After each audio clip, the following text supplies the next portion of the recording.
Imagine a man standing on the edge of a bridge, tightly gripping a bottle in his hand. His thoughts whirl like a storm, and he cannot control them.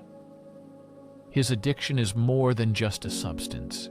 His addiction is an escape, a cry for help, a thirst for something deeper. Now think of another person endlessly scrolling through their phone, searching for a new dose of dopamine. Although addictions seem distant, they originate from one source, a void that needs to be filled. Today, we will explore the complex psychology of addiction. We will study the profound ideas of Carl Jung and the modern perspectives of Gabor Maté to understand not only the causes of addiction, but also the paths to its healing. In the end, we will face the most important discovery that could forever change your perception of addiction and its nature. Let's dive into the journey without judgment. Let's consider the human need for numbness, escape, and the search for meaning through the most unexpected paths. Addiction is a deeply human experience. Carl Jung explained that addiction often arises from spiritual emptiness and a broken connection with the soul's purpose, leading to an inner crisis. It is argued that an addict is not simply a weak or self-destructive person, but someone seeking wholeness in the wrong places. Jung linked addiction to the absence of spiritual support. He described addiction as a mistaken attempt to replace a deep sense of belonging. Think about it. When people turn to substances or behaviors, they are seeking not only pleasure, but also relief. Relief from pain, loneliness, and feelings of inadequacy. Gabor Maté, a renowned addiction expert, expands on Jung's ideas, asserting that every addiction stems from a wound. The question is not why addiction arises, but why pain exists. Remember the person on the bridge. What brought them there? Perhaps years of unresolved trauma and a childhood filled with neglect. Addiction becomes a survival mechanism, a way to cope with the unbearable. It is not a choice, but a response to deep inner pain. But where does this pain come from? According to Maté, this pain often begins in childhood. A child growing up in an unsafe, unloved, or invisible environment forms a fragmented sense of self. Such a child learns to suppress their true feelings, to survive in a world where they are neither accepted nor understood. This is the root of many addictions and inner pain. People often change their behavior to gain approval or avoid conflicts. Over time, this suppression creates a gap between their true self and who they believe they should be. Addiction becomes an attempt to bridge this gap. Let's pause and reflect. Why is addiction so widespread even in wealthy societies? Despite technological and medical advancements, people today are lonely. They are disconnected from themselves, others, and the surrounding world. This alienation creates fertile ground for the emergence of addiction. Jung believed that healing requires a return to oneself, to an inner connection. This idea is reflected in M's works, which emphasize the importance of compassion, not judgment, as the foundation of recovery. When addicts encounter understanding rather than judgment, they are more likely to face the roots of their pain.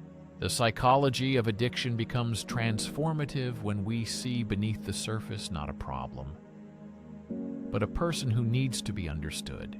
Imagine how the world would change if we approached addiction with curiosity rather than criticism. We asked what happened to you, delving into this topic. We will reveal how society often supports addiction by ignoring its root causes and issues. Let's consider how cultural pressures, stigmas, and modern lifestyles fuel the cycle of addiction, creating a vicious circle that is hard to escape. It is especially important to explore how Jung and May offer paths to healing that remain relevant today, as they did decades ago, providing hope for recovery. But remember, the most important revelation is still ahead. At the end of this path, we will uncover a perspective that illuminates the truth about addiction and the key to freedom. Whether for yourself or a loved one, let's continue peeling back the layers of this complex and deeply human experience.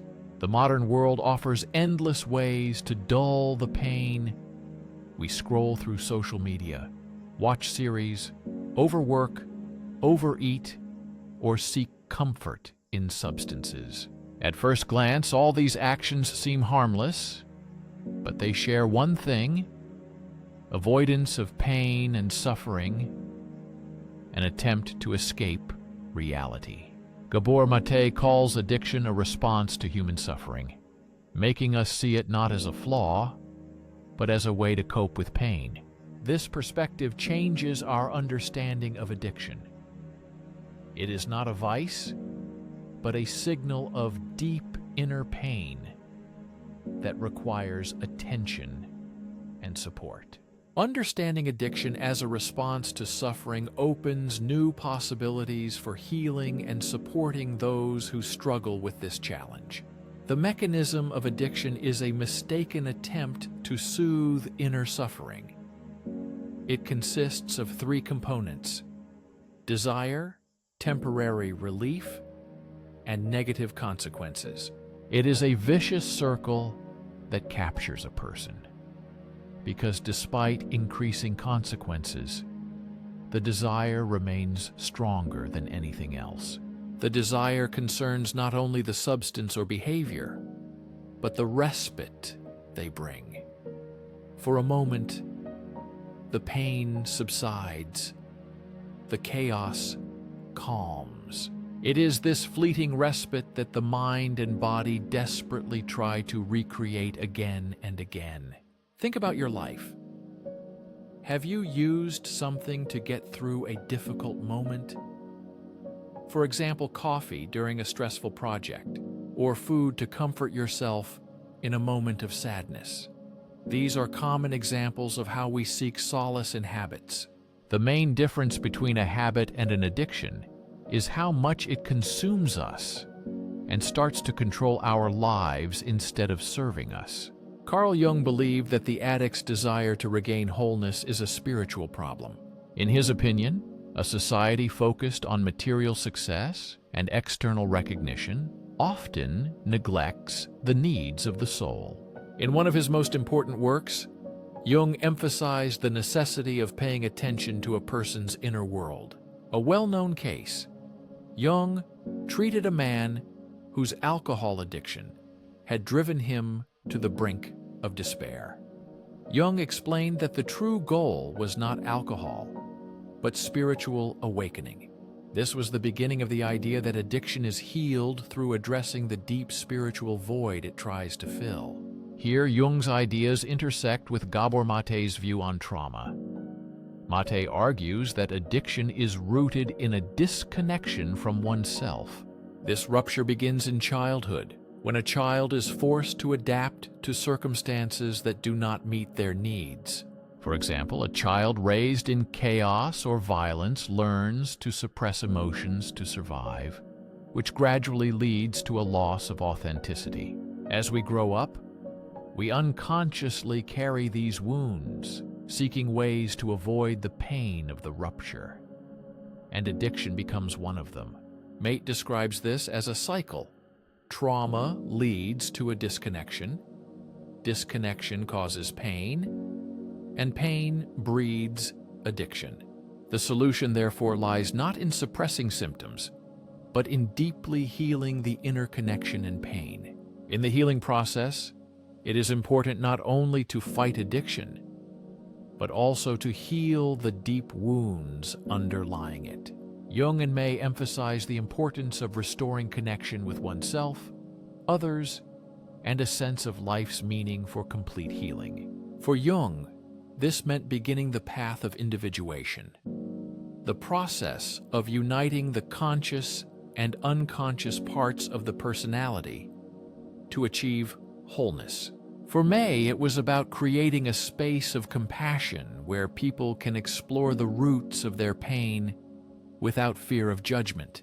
However, healing is not an easy path. It requires confronting truths we have avoided for years. It requires vulnerability, self-reflection, and the courage to ask yourself difficult questions about pain and lost parts of yourself. What suffering am I avoiding? Which part of myself have I lost connection with?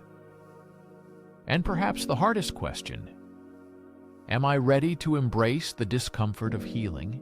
Imagine a world where these questions are answered not with shame, but with understanding and compassion. Where addiction is not a label, but a prism through which we see human nature with greater kindness. This is the vision Jung and Maté invite us to, a path of acceptance and deep compassion. A world where we prioritize connection over judgment, empathy over condemnation. The path to recovery is not straight.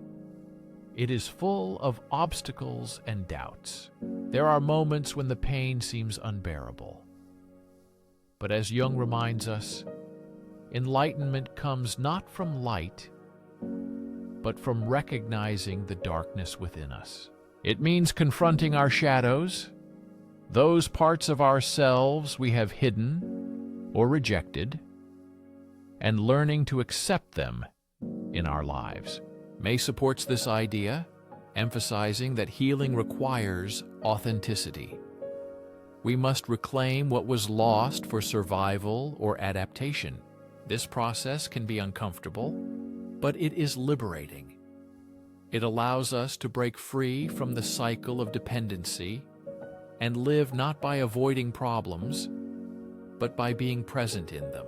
Ahead, we will explore practical ways to apply these principles in life, revealing strategies for recovery and healing of inner wounds. We will build resilience to cope with life's challenges without returning to addiction. Remember, the deepest revelation is yet to come. This is the truth that will open the path not only to understanding addiction, but also to self-awareness. To truly understand addiction, we need to shift focus from symptoms to the source.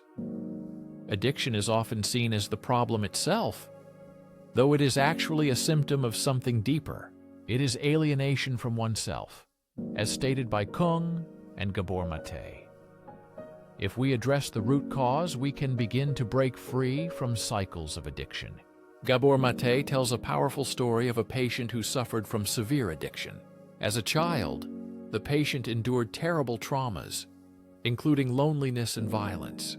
For years, this person sought comfort in substances to numb the pain. But only by beginning to face buried memories did she take the first steps toward healing. Her story reveals an important truth. Recovery is not willpower or strength of spirit, but the return of lost parts of oneself. Addiction can create a cycle of disconnection. Jung described this as a fragmentation of the psyche, a splitting off of painful or unacceptable parts of ourselves. According to Jung, healing involves reintegration. He called this process individuation, a journey to become whole by bringing unconscious aspects into awareness. This path is not easy but necessary for true recovery. Facing our shadows allows us to reclaim power and restore balance disrupted by addiction. Maté complements this view by emphasizing compassion. He explains people cannot heal alone. They need connection, understanding, and support. Environments of shame and punishment only worsen addiction. When met with empathy and tools to explore pain, people can begin to heal. How can we create such environments? It starts with changing our perspective on addiction, seeing it not as weakness, but as a response to pain. Ask yourself, what if we approached addiction with curiosity instead of judgment? How might the world change if we replaced shame with understanding? Stigma and support are the keys to healing. Recovery begins with reconnecting to the body and emotions, often disconnected due to addiction. Emotions are difficult to fully feel and process. Mindfulness practices, meditation and therapy help bridge this gap.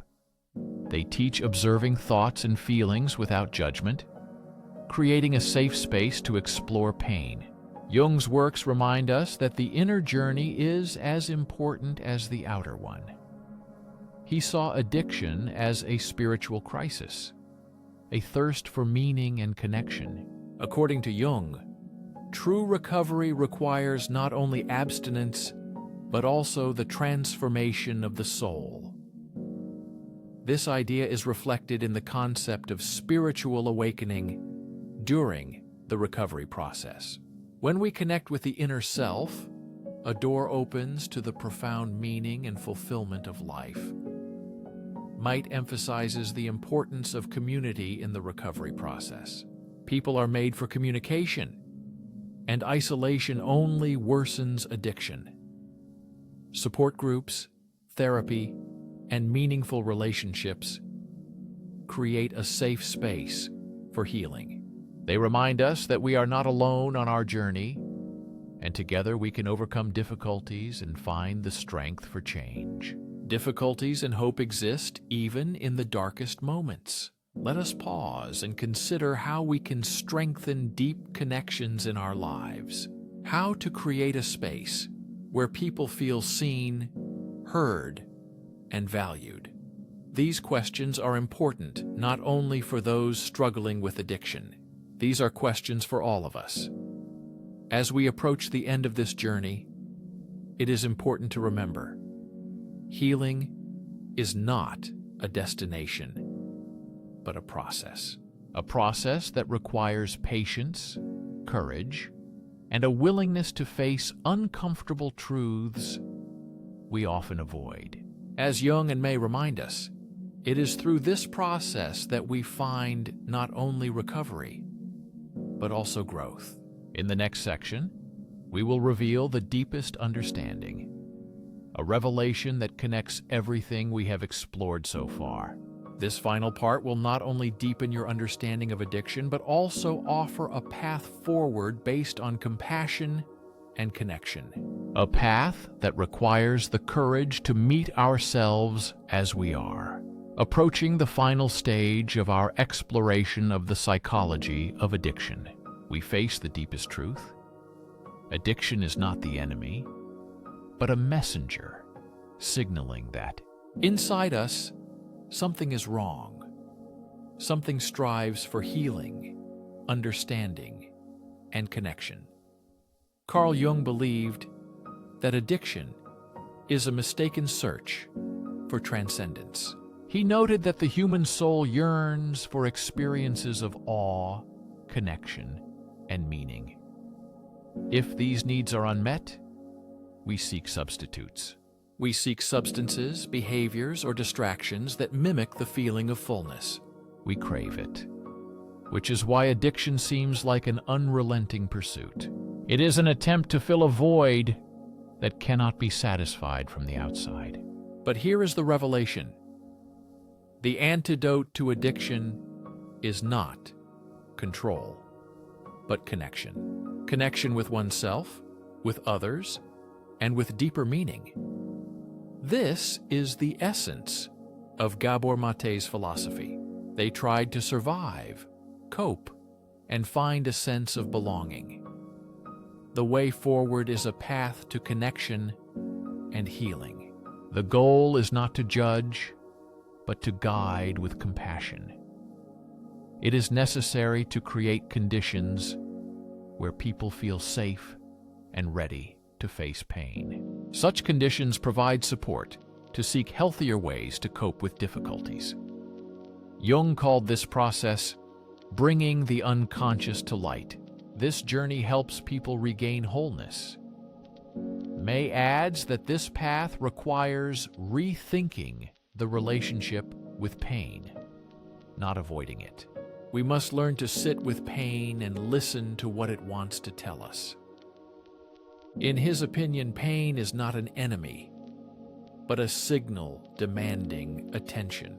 Approaching pain with curiosity and compassion, we begin to heal not only from addiction, but also from the wounds that caused it.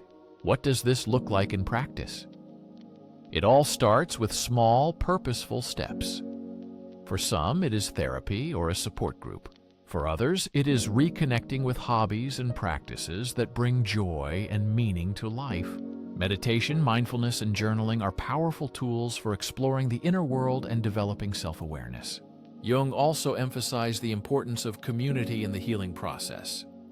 He believed that true transformation does not happen in isolation. Mead's work emphasizes the importance of connection in overcoming the cycle of addiction. Through friendship, family, or recovery programs, support is essential for lasting change. Imagine a world where everyone struggling with addiction is met with empathy, not judgment. The question is not, why can't you stop? But, how can we help? Such a shift in perception can change not only individual lives, but entire communities, creating an atmosphere of support and mutual aid. In conclusion, let's return to the main idea. Addiction is a symptom of disconnection, not a sign of weakness or failure. It reflects unmet needs and unhealed wounds. Jung and Mead remind us that recovery is not about fixing broken parts, but about reclaiming what was lost, a sense of self, the ability to connect, and the capacity to find joy and meaning. Think about your life. Where do you seek connection? Which parts of yourself are forgotten or neglected? And how can you begin the process of reunion today? These questions are important not only for those struggling with addiction. They are relevant to all of us, as we all need connection and understanding. Ultimately, addiction is not a story of despair, but a tale of the resilience of the human spirit and its ability to endure hardships. It is also a story of the possibility of transformation. Understanding the psychology of addiction gives us not only knowledge, but also hope. Hope for healing, for achieving connection with others, and for restoring the integrity of the self. As we close this chapter, remember, addiction is not the end of the story. It is a call to awaken and grow. It is an opportunity to rediscover the beauty of a full life and to feel truly alive. Thank you for your attention.